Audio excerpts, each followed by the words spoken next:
Ya Allah, terus aku langsung hubungin kan ke bawah. Terus kok nggak bisa gitu. Aduh, mati lagi ininya. Aku bilang begitu kan. Teleponnya mati. Mati.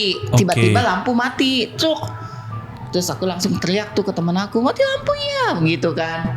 Terus udah tuh, aku buru-buru jalan. Bagus, aku bisa jalan ke sono. Langsung kan ke teman aku ke ruangan sebelah. Putih. Dia bilang, apaan sih, kata dia begitu. Tadi denger gak ada suara ini? Gak ada, cuma perasaan lu, kata dia begitu. Terus aku nanya teman aku kan yang namanya Boti itu kan. Terus gak ada apa-apa sih, kenapa sih lu takutan banget? Coba deh, ada yang aneh gak? Aku bilang gitu. Iya, ini mati lampu, udah lu diem aja.